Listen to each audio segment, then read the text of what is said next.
This is a tutorial for the problem 6.31 of the Design and Analysis of Experiments book. The problem says, an experiment was conducted on a chemical process that produces polymer. A polymer. What is a polymer? Polymer is a compound of high molecular weight derived either by the addition of many smaller molecules as polyethylene. This is used a lot in the process of plastics. The four factors studied were temperature, factor A, catalyst concentration, factor B, time, factor C, and pressure, factor D. Two responses, molecular weight and viscosity, were observed. The design matrix and response data. Well, these are some of the tasks that a company or a boss can ask for us, and they give us this data already shown. And the first one says that consider the only molecular weight response, not the viscosity. Plot the effect estimates on a normal probability scale. What effects appears important? Well, for this problem and almost all the tasks, we're going to use the program Excel. Here, we already have all the information copied, very nice. And only the molecular weight, the viscosity, we're going to use it later. And for this problem, we are going to use Daniel's test to identify the effects that appear to be important. First, we are going to have the sum in this pattern. First the two first, and then another two, and so on and so on. And we continue until we get all of these numbers by applying this formula until we get to the bottom of the signs. Then we need 4 columns. We only get 1. For this we are going to do the same, but with these numbers, not the weight, molecular weight, with this one. And also the third column. It's very simple. You can use this, and also this one. All this, the next column. And the 4 is the same. We already have them, but I can show you. It's the same. This. The same. This one is very important. That's why it's colored. So we need the effects. How? With this formula, we obtain the number of the column. We don't use the first number because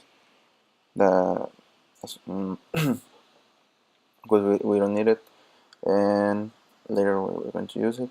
And with this formula, 1 multiplied by 0.5 and multiplied by the sample numbers, the only one we use, not the 4 we do not, and that's how we get the effect, and also the sum squares. But we have to identify the effects that are important, the one that our company is asking for us. So this is where Daniel's test comes into play. We need to get all the effects, every number. This we need to order them, only the values. We will have to sort them from smallest to largest. have to assign them a place, and that's how we get the probability. The place minus the minus 0.5 and divided by the number of sample 15, because we didn't use the first number. That's how we get the probability. The probability is in the x-axis, in the y-axis, and the effect is in the x-axis. So what can you tell about this graph? That some numbers are almost perfectly aligned, but not three. It's little guys.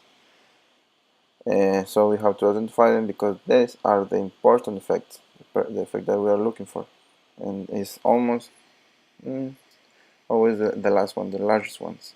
This one, A, B, and A and C. So we got this, mark them, they're very important, and that's the ones we are going to get the sum square.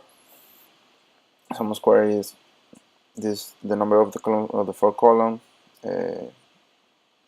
amplified by 2 and divided by 16.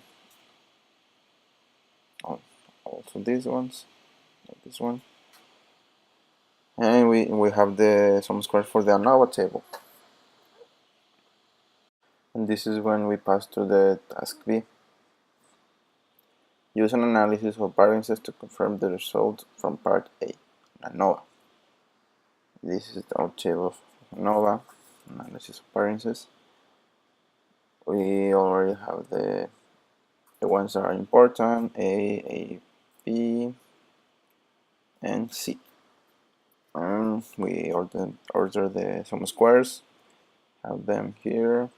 The error is, we first with the total, that is when we use this little guy, the important guy, that is the sum squares of all the molecular weights minus the first number of the 4 column, 5 by 2, divided by 16, the number of samples. So that's how we take the total. The error is the total minus all the other source of the effects. Very important. And the degrees of freedom, and the total is the samples minus 1, 16 minus 1, 15. The error is, the degrees of freedom is only 1 in the source, because there are 16. And the error is also already again, is also again the total minus the other effects. Then the MS, we have to do this to get the F, to prove that these effects are important. These are the other ones. Is the sum of squares divided by the degrees of freedom. We apply this to everyone, like except the total. And the F is going to be the MS divided by the MS of the error. Now we pass to another task. Write down a regression model to predict a molecular weight as a function of the important variables. Well, we have to do a regression model. This is this one. I can show you. That is the exponential. The first number, the important number also of the 4 column, divided by 16, the number of samples, plus this one is not the number, it's the effect of the important effect divided by 2. And also the important effect AB divided by 2, and also C divided by 2. This is the beautiful regression model equation, and we need to apply them to all the signs of the difference factors to get the residuals. And we take this, we paste the value all the way through this. We also use these ones, the 0. You're going to see why. Paste only the values all the way down. Also here. All the way down. in here.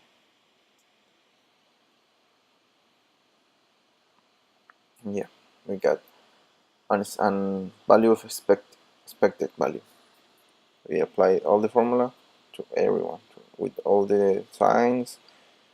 We are going to have different combination of signs. That's why we are going to get different expect value. Only here, no, because all the signs are 0.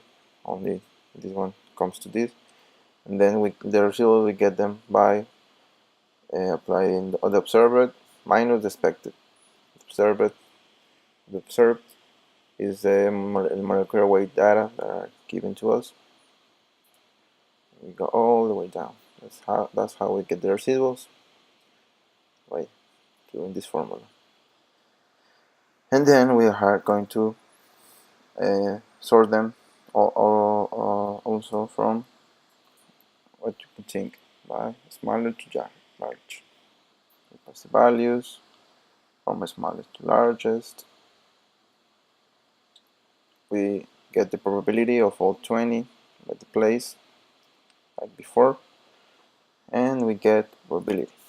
Also, the residuals are the x-axis, and the probability is the y-axis, and that's how we get probability. What this graph tells us? Well, there are two large residuals which we have to investigate. These ones are far from the other ones. The final task is going to be E. Repeat parts A to D using the viscosity response. We're going to do all the same steps, but with this table, with this data, with the viscosity, not the molecular weight. And it's very simple, because we only have to substitute these numbers with the viscosity response and change this. The viscosity. And it's all the same steps, you can see. And here, it's already done. And the only thing that changes is the important effects. There's only 2, not 3. And in the probability, if there's only one large residual, you have to be investigating, not 2, only 1. And it's all the same steps. It's very simple. So thank you for listening, and goodbye.